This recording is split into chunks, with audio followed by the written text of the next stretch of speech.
Hello children, good evening all of you. Welcome back to my channel Economics with Purnima Sharma.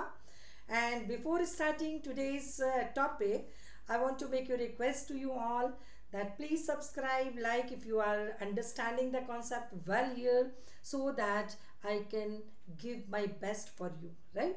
Again, one motivational thought for you, क्योंकि मेरा मानना वही है कि सबके अंदर बहुत शार्प माइंड है, कमी है तो क्या है, एक इंटरेस्ट की। उसको इंटरेस्ट को जगाने के लिए 2 मिनट, किसी का इंटरेस्ट 1 सेकंड के अंदर भी जाग सकता है। तो विपरीत परिस्थितियों में अगर आपकी परिस्थितियां विपरीत हैं तो कुछ लोग टूट जाते हैं और कुछ लोग ऐसे होते हैं जो रिकॉर्ड तोड़ देते हैं। विपरीत परिस्थितियों में कुछ लोग टूट जाते हैं और कुछ लोग रिकॉर्ड तोड़ देते हैं। तो विपरीत परिस्थिति से डरना नहीं है, उनका साहस के साथ सामना करके रिकॉर्ड बनाने हैं नए नए, राइट। तो शुरू हो जाओ कि भूल जाओ कि 10th में कितना आया था। बच्चे कहते हैं कि 10th में 70%, मैंने कहा forget it, now decide 90% and you can. The moment you decide and you start, the मंजिल तो आपके सामने है, ठीक है।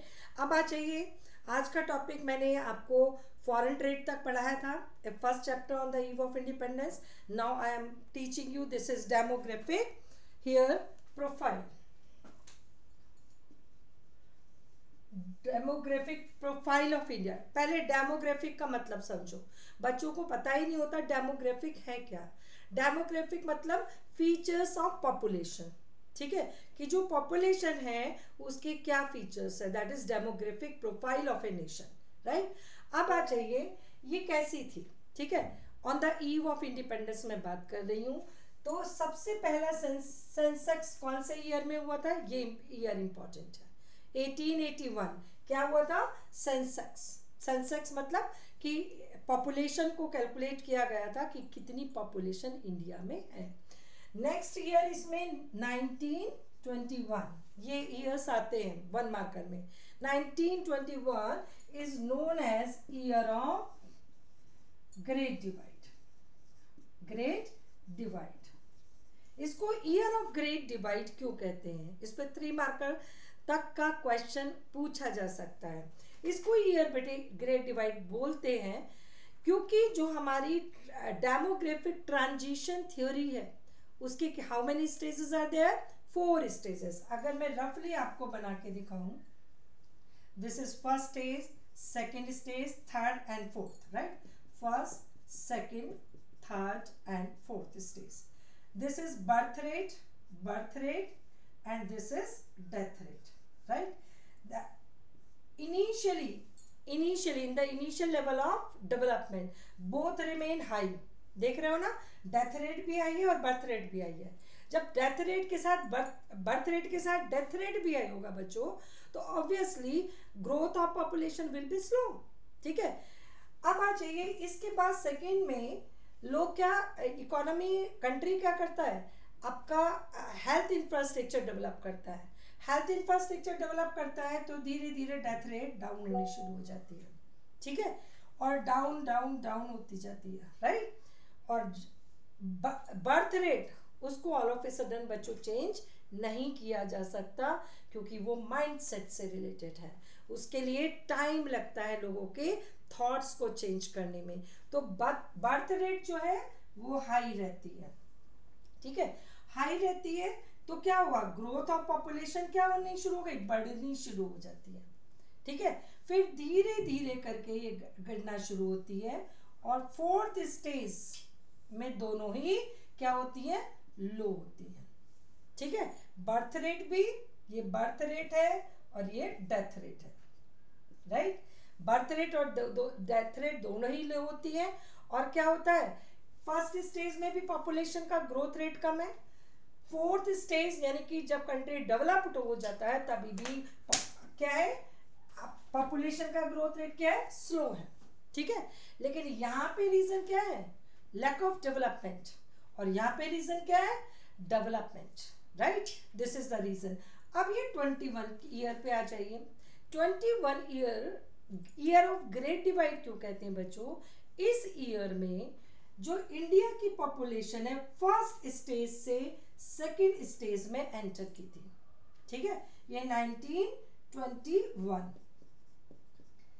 ठीक है, क्योंकि 1921 के बाद जो पॉपुलेशन ग्रोथ रेट है इंडिया की वो एवर इंक्रीजिंग है, कभी भी कम नहीं हुई, ठीक है। और अभी तो हम क्या है, India is highest populated country, right? So that is why 1921 year is known as the year of great divide in Indian economic history, because after in this year India's population entered in the second stage of demographic transition theory, and the India's population is ever increasing. Before that India's population used to fluctuate, right? Sometimes recorded increasing, sometimes recorded decreasing, but after 1921 it is continuously rising. That is why it is known as year of great divide, right? दूसरा next आपके कुछ features हैं आपका death rate and birth rate. Death rate क्या है? Number of people died for per 1000, ठीक है, person every year in a year, this is what death rate. और बर्थ रेट क्या है? Number of children born, right, for per 1000 people, right, per year और in a year, this is birth rate. दोनों ही क्या थी बच्चों? दोनों ही डेथ रेट भी हाई थी, और डेथ रेट कितनी थी हमारी? बर्थ रेट थी उस समय पे 48 पर 1000, और डेथ रेट क्या थी? डेथ रेट थी 40 पर 1000। मैंने कहा ना दोनों ही क्या थे? हाई थे, क्योंकि डेवलपमेंट ही नहीं था, एजुकेशन भी और हेल्थ भी, राइट। इसके बाद आता है आपका death rate, infant mortality rate. Infant mortality rate,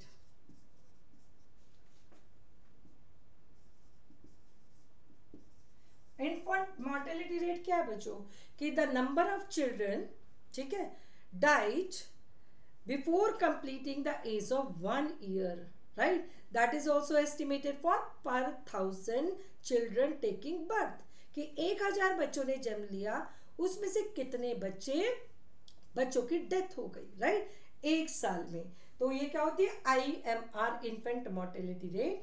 और ये कितनी थी उस समय पे? 218 children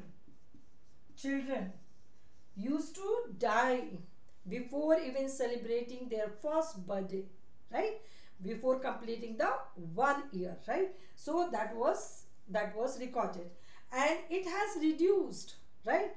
In the data is given of 2017, it was 33 children. 2018 it was 32 children. In 2022 it is 27 children used to die. It is continuously falling because of good health infrastructure in the nation, right? So IMR, infant mortality rate, also was high. Come to the literacy rate. Literacy rate, you know, this is the number of people literate who can read and write with understanding, right? The literacy rate was very low because the Britishers never interested Indians to be intelligent, right? It was very low. And how much it was? It was only 16%. 16, कि 100 लोगों में से केवल 16 लोग ही literate होते थे, right? And among the female the situation was worse बच्चों, it was only 7% women. Understood? That is for the nation as a whole, for nation as a whole, ठीक है? So that was the literacy rate. Literacy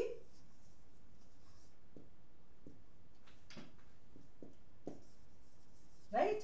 इसके बाद आ जाइए life expectancy. क्या है life expectancy? है this is the number of years a person taking birth now is expected to live in his life. यानी कि आज की डेट में जो लोग जन्म ले रहे हैं बच्चे, उनके लिए हम क्या एक्सपेक्टेड कर रहे हैं कि ऑन एन एवरेज, या क्योंकि कोई बच्चा, कोई इंसान 90 प्लस करके भी जाता है, कम जाते हैं, कोई लोग 50 में भी चल जाए ऑन एन एवरेज, राइट। तो that was at on the eve of independence was here 32 years, क्या लाइफ एक्सपेक्टेंसी, इसको और क्या बोलते हैं, लॉन्गेविटी, राइट। 32 ईयर्स कब थे on the eve of independence, and now it is 69 years because of good health infrastructure in the nation, right? So that was the features of population of India on the eve of independence, demographic profile of India on the eve of independence. अब आ जाइए next आपका occupational structure बच्चों। occupational structure, that is what? Division of workforce. If it is the workforce बच्चों, workforce you know who engage themselves in any of the productive activities to earn their living, right? So all these people make the workforce of a nation.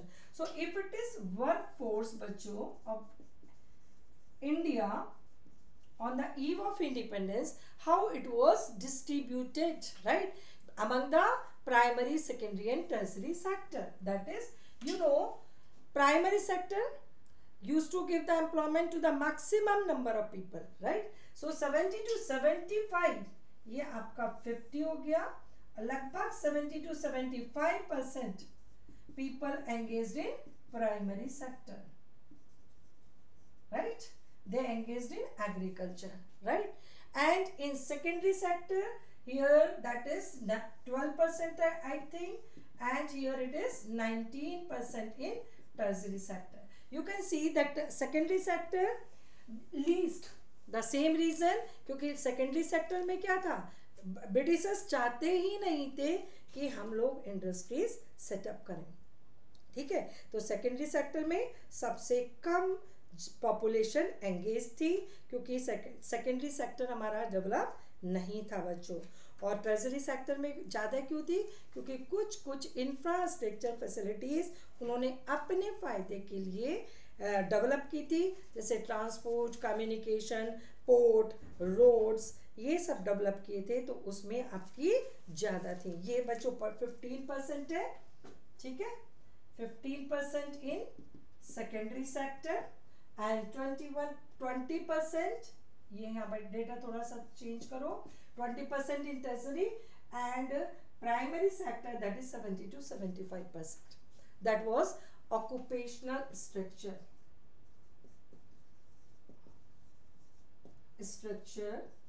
of India on the eve of